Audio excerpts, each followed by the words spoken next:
Hi there, I'm Peggy Schwartz, proud owner of Town and Country Liquors since 1978, which put me, my store, what we call ground zero for the Woodstock '94 concert. And for those of you who don't know where my store is located, it's in what is now commonly known as either Town and Country Plaza or CVS Plaza, right on Route 212. So pretty close to the site. And when I actually lived in Woodstock at the time, but my partner and I didn't want to travel back and forth, so we rented the empty apartment over Snyder's Refrigeration for a week, and we lived there in sleeping bags, and we could hear the music from Snyder's. That's how close we were. That's how close my store was. And you know, we were told there would be no alcohol allowed at the concert, but that wasn't true, because on Saturday morning of the concert, my then partner got up and went to get coffee at Stewart's and came back and said to me, "Peg, you're not going to believe this. In our plaza, the people were lined up from my store all the way to 212. They filled the whole plaza. When we got there, two young women, and we said, what the hell are we going to do? And we called up tons of people that we knew to come and help us, like be bodyguards. And we had to let the people in, like maybe 5 at a time, and we had to proof them all. And where they took the alcohol wasn't our problem, so it didn't matter to us that alcohol wasn't allowed at the concert.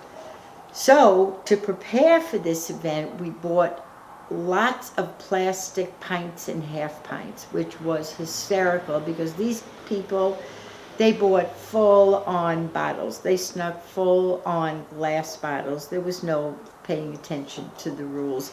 We sold so much that when we were running out of product to sell, and we did something which I found out we weren't allowed to do. We were letting the people in the front door and letting them out the back door, and there is an expression about like backdoor sales, and the cops came and said, you know, you're not allowed to do that. And I said, and we apologized and we locked the door.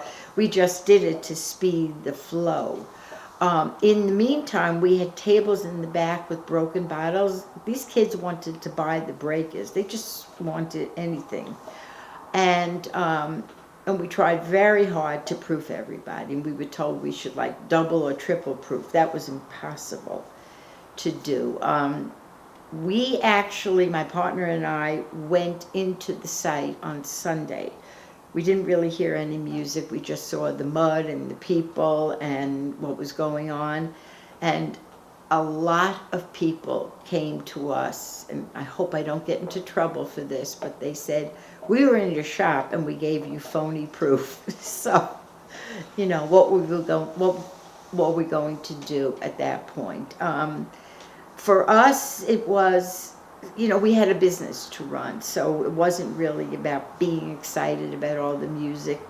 I will say the people were wonderful, and we had a lot of sales even before the concert. The construction workers, like we would go to what was the old Frank's Hunting Lodge on Partition Street and have pizza with these guys. It was just such a good, fabulous time. It was like a moment in time, you know, and so there is a story we tell that we weren't allowed to be open on Sunday, and I actually wanted to sleep in the store on Sunday to protect everything, and the state liquor authority wouldn't let us be in there. But what happened on Saturday night was the state troopers came.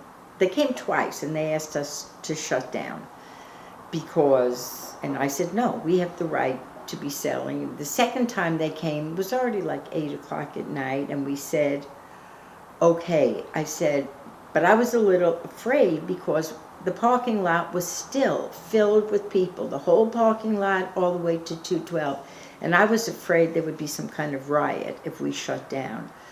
Well, I went out, and the troopers went out and they made the announcement that we had to close, and they all said some things like, okay, peace, and walked away.